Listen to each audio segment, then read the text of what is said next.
my exclusive interview with the woman in charge in Bangladesh, Prime Minister Sheikh Hasina. Prime Minister, welcome to the program, and I obviously would like to start by offering sincere condolences for all the lives that were lost in that terrible tragedy. And it's a very sad story, really. It's so painful. It's very unbearable. Prime Minister, I hear your pain, and yet I also hear you say, and you've said, that 90% of these factories in Bangladesh are not up to scratch. There are only 18 inspectors for more than 100,000 factories and these kinds of buildings. How on earth can you get a grip on this with that crazy ratio? Before this incident, we adopted the labor law. Already our cabinet passed the labor law. This law will go to the parliament and we will pass this labor law. And also the labor policy. For the first time, Bangladesh adopted this labor policy. So we are very much concerned about it, and we have already taken all these steps. But you know, in anywhere in the world, any accident can take place. You cannot, predict anything. Even in many developed countries, we can see recently there was a, accident in a fertilizer industry in Texas. So accident may take place, but because this is a growing industry, and because there are, buyers and also the investors are coming, Bangladesh now is a place for good condition for the investment. Whoa, so people Prime are very Minister. much attracted, and they are coming here, and they are, yes. Well, Prime Minister, all of that is a threat right You now. are not We'll allowing go me through to finish my word. I am allowing you, Prime Minister, but when you say we couldn't predict it, of course you could. This factory was shown on television the very night before. There were huge cracks in the walls. The owner said, oh no, this is just about the plaster. And the very next day, the factory collapsed. So it could have been predicted. Who does the blame fall on then? Yes, you are very correct. From local administration and the industrial police, they stopped working in this building and they removed all the labor from the building in the previous night. But unfortunately, in the morning, the owner of the factory, they put pressure to the labor to enter, but industrial police and the law enforcement agency and administration, they tried to stop them, but they said that at night it didn't collapse, so it is the condition is not that bad. That way they sent the labor. But even then, the industrial police, time and again, they told them that the labor should not work in this condition, but that moment the accident took place. So it is not true that the government hasn't taken any steps. We have taken steps and we try to prevent them. Surely then that needs to be regulated, because here's the facts about this man who actually owns that company. First of all, he was a top member of the ruling Awami Party, which is your party. He was the head of the youth league of that. No, it is not true. Well, that is what we're told. He was a youth, the no, leader it is not of true. The youth wing. You're saying it's not true? No. The wrong information. All right. And I told you that in this building, there are 5 garment industry, 5 owners. They put pressure, they send the labor. Okay. It is not that only the owner of the building. We arrested him. You know that. We arrested him. We arrested all the owners and the engineer and all the people. We have taken all necessary action. You must consider that, yes, we have taken all the necessary steps and we arrested them. What will happen to him? And law him? will take its own course. We are not going to, save him. No. The criminal is criminal. They will get all, we brought to book, so they will get all the necessary action. All right, so that we can ensure you say that he's a criminal, yes, and the law will take... It is our promise to the people. Okay, I'm sure they'll be delighted to hear that. Exactly, yes. Of course, we have arrested him. Look, within this short period of time, we have taken action, legal action. We arrested them. We filed cases against them. the owners of the building and also the owners of the factory. So our government, we take all necessary steps. The problem is the people have seen this and these promises before, and they don't actually say that they believe he will be fully punished. But of course, we'll wait to see how this case proceeds. But I want to ask you about the endemic corruption in this regard, because all the reports say that he and his family basically got this building and this property by fairly nefarious means. Then, because of their high and intense political collections, people just look the other way. Officials don't dare confront him. He built more floors, and this was very unstable. And furthermore, about 10% of members of parliament are direct owners of these kinds of factories and businesses. Do you not have a rampant corruption problem in this regard? Look, you are going to other point. No, I'm not, Prime The Minister. owner of this building, I told you in 2005, they grabbed this land and built up this building. That time Awami League was not in power. You should mind that, you should know that. And the business and factory owned by people, they are the business people. Any business person, if they commit any kind of crime, our government always take action. We are here to serve the people, not to protect the corrupt people. At least not our government. That I can assure you. All right, well, people will be very happy to hear that, because even last year, the U.S. ambassador to Bangladesh said the following: these developments could coalesce into a perfect storm that could threaten the Bangladesh brand in America. I point this out because I want to know whether you're worried about retailers walking away from what is a huge industry for you.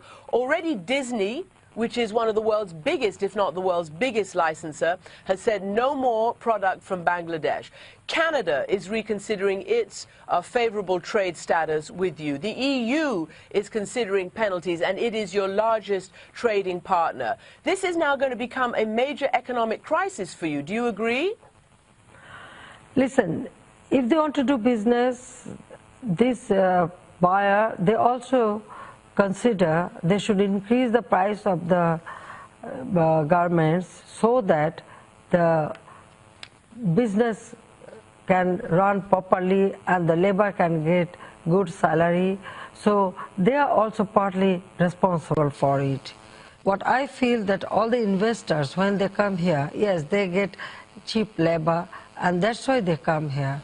And also our labor, they are very sincere, they work very hard, and they work very perfectly. That's why they come here, and they will come, and they will, do business. That's what I think.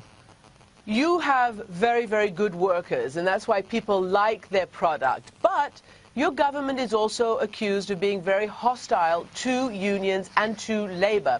And so have successive Bangladeshi governments been accused of that. In fact, as you very well know, last year, the U.S. Secretary of State, Hillary Clinton, was in Bangladesh, and she asked the government to investigate the murder of one of the main union leaders. His name was Aminul Islam, and he was tortured and murdered.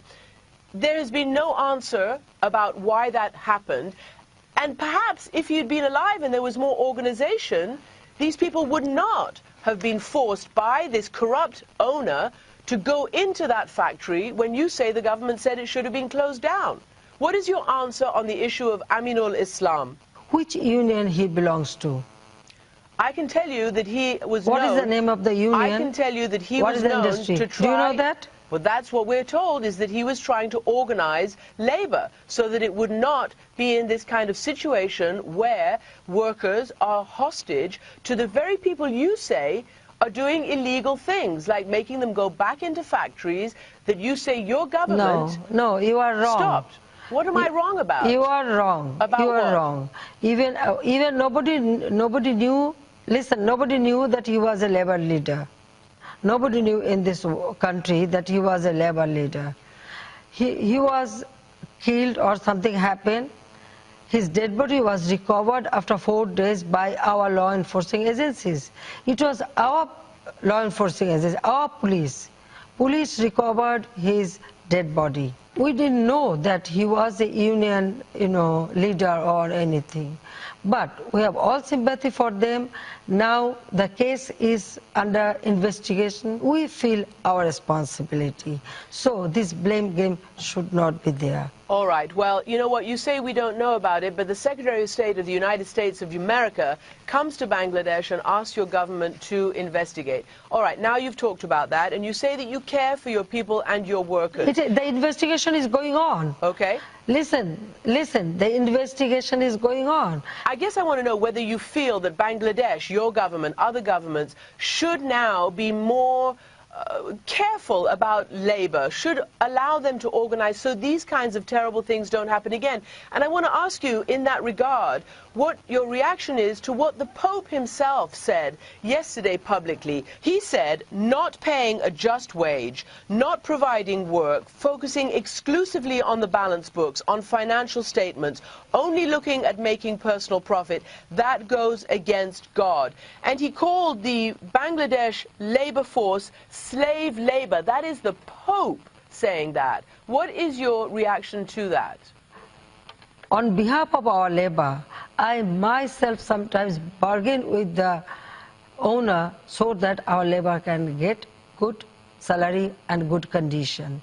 And from our government, we have already passed one project to build up dormitories and hostels for our labor. We ensure their health care and other facilities. So in our country, yes, it's a poor country, people come to work, but our government, I can't say about other government, but I can tell you about my government. We are always in favor of labor, and their better condition should be ensured, and we always consider that. Prime Minister, there does seem to be a tremendous lack of transparency. And I say this because CNN has not been allowed to come into Bangladesh to report all of this. And frankly, to see all the things that you're saying, it would be good if we were allowed to do that. And nor are other international news organizations either. I'm sorry, CNN was not allowed to come to Bangladesh? No, and I would ask you right now, please, to change that. What did you say? I did say that. CNN is not allowed to come to cover this story. I'm sorry. No, ma'am. What did you say? I said CNN and other international organizations have not been allowed to come to Bangladesh as journalists to cover this story. They have put very draconian conditions on... No, it is not true. It is true. No. Yes, it is true. No, Bangladesh is a free country. We would hope that. Listen, in our country, we have private television. What? No, tell me one thing. If it is prevented, then why I am talking to you? No, because I'm not there, I'm not supposed to talk to you. Prime Minister, I'm not there. If we prevent you, if we prevent CNN, then why I am talking to you? Beats then, me. okay, you stop it, you don't publish it. If you mean that we didn't allow CNN to come to Bangladesh, then you should not publish my interview. Well, I'll tell you what, our CNN authorities and our journalists have been told that they must sign waivers, sign papers, and I'll read you what they've been told. Visa officials say they have the right to review, confiscate, listen, any country if you material. No, that's any not true. country if you enter, no, it is not. No, I don't know about it. But yes, of course, there are some rules, regulations. No. Each and every country, they have this rules, regulation, and everybody should follow that. We lost our people, and I do politics for these people, this labor. So each and every life is very precious to me, and I personally feel sorry for them that who lost their nearest and dearest one, and they are my responsibility. So I have to look after them, and we are doing it. Prime Minister, thank you very much for joining me. Thank you very much.